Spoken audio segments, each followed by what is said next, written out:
our work was done, we could do whatever we wanted, as long as the only thing we had to do was follow a curfew. We had to be in by 9:30, and other than that, we could do whatever we wanted for the most part. What was the school like? It was intense. We started school at 8 o'clock in the morning, and we didn't finish up till about 4 o'clock in the afternoon. Every once in a while, we get like a 5-10 minute break. We crammed in what they said is the equivalent of 2 years of college into 3 months of journalism, broadcast journalism, photojournalism. So it was really intense. A lot of work. Who taught the classes? Majority of them were service members from different services.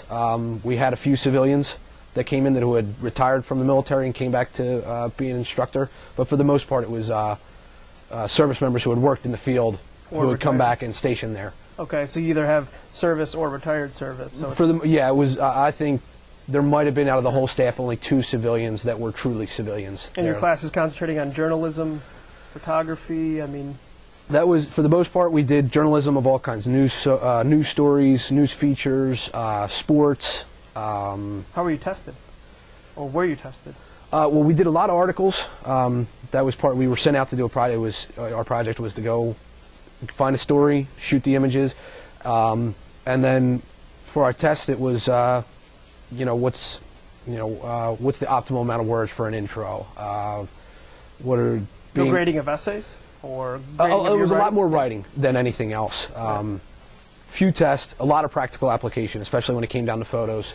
It was more of, here's how you take the photo. All right, go take the photos, bring them back, and they were graded there on the spot. Could you be ranked in your class, like you were the highest ranking, or? They did do that.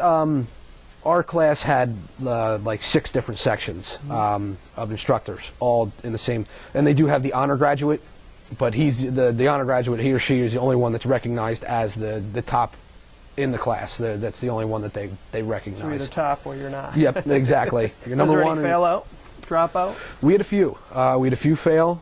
Some were able to get into the next class and try again. Others were sent to different MOSs.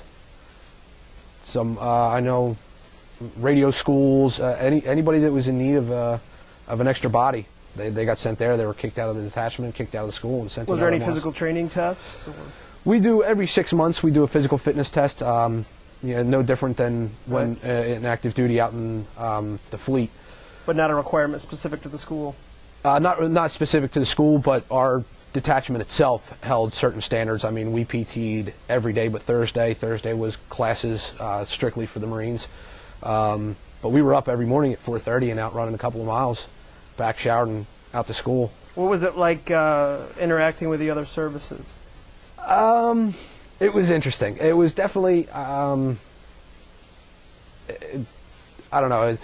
When you're coming straight out of boot camp and they beat in your head that Marines are the best, Marines are the best, Marines are the best, every other branch is nothing. Some people come out with that like, looking down at some of the other services, and sometimes we had little conflicts with them, but for the most part, after like a few weeks, you really got to know them, and it wasn't a big deal. It was just, all right, that's my buddy in the Navy, and it really didn't make much of a difference to us because it was a school setting, so it didn't really matter. Did you get your assignment for your first unit there? I did. I was fortunate enough that I graduated as the platoon sergeant of my detachment, so I was I held the highest position of a student, so I was actually able to pick my duty station. So I benefited from that pretty well. What'd you pick? Camp Pendleton, California. What were your choices? I could have gone to Camp Lejeune, North Carolina, Miramar, the air station out in California. I didn't ask about Hawaii, so I don't know if it was even open, but I knew I wanted to deploy, and I knew I wanted to live on the West Coast, so Camp Pendleton is the home of the 1st Marine Division, the highest decorated Marine Division in the Marine Corps, and that's where I wanted to go. And you went right from school to there? Right from school to there. Well, I took 4 days off, spent a little bit of time with my family, and then shot out to California. What was that like when you first arrived?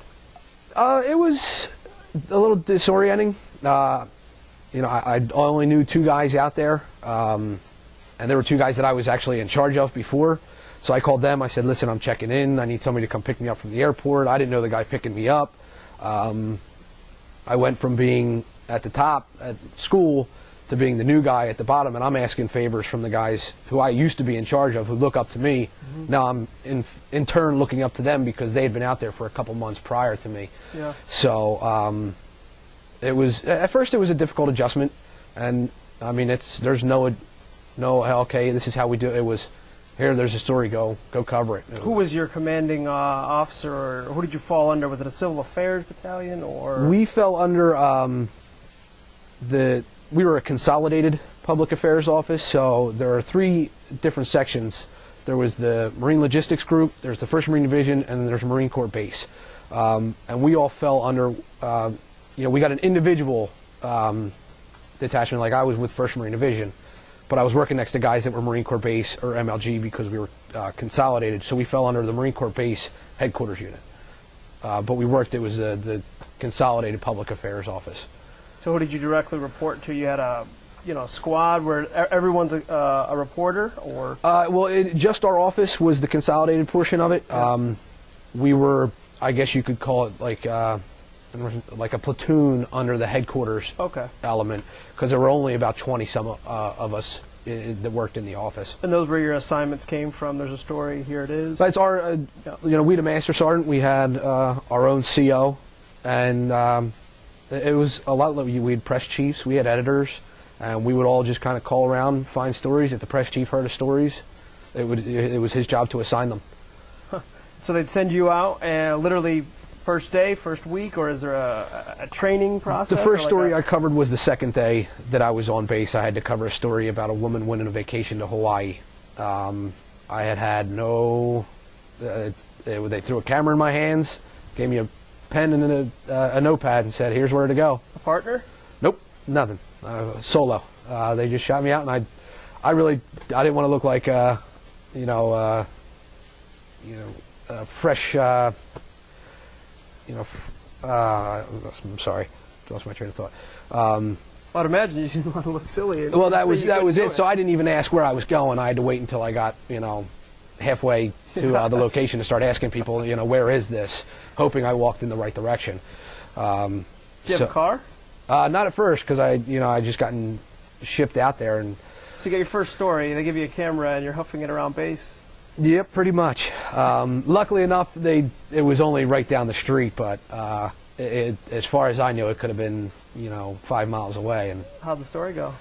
It went all right. It got torn up a little bit. I think because of nerves. And the process is you bring it back, and then I brought it back. I covered the story, did my interviews.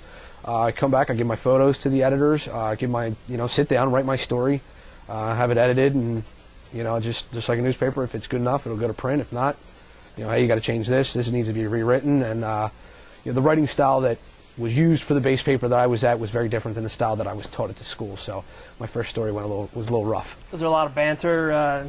Busting your chops in terms of this is your first story, recruit, that kind of thing? No, not really. They kind of just sat me down and said, I had really, really good NCOs that explained to me everything, talked me through it, and then the next story I went out and I fired it out, and it was a vast improvement, so they really didn't razz me too much. How many stories per month, per week? Usually about 3 stories a week was the average. And your publications are? Weekly. Okay. We did a base paper, and we externally released all of our stories. So if I interviewed a kid from, let's say, Wisconsin, we had a list of all the papers, the major newspapers throughout the United States. I'd find the ones from Wisconsin and send them an email and say, hey, I got a story about one of your guys here. If you're interested in publishing, let me know. Local news release for the soldier back to his hometown newspaper. Yeah, we would send it all to the Marine's hometown, and then we had our own website, we had our own base paper, and then we would release it to Marine Corps magazines like Leatherneck or the Marine Corps Gazette, and hope that they might pick it up. Did a lot of them pick it up? It varied. Size of story? The size of story, the type of the story that it was, how well it was written, and how it applied to what was going on in their current issue. Most of the base stuff really didn't end up in the magazines unless you wrote a story about people winning Bronze Stars, Silver Stars, or posthumously being awarded something. That usually ended up in the magazines. Those were the money makers for a magazine story. But usually the rest of them usually came from overseas. Did you have any base stories on PTSD or any issues related to the war? outside of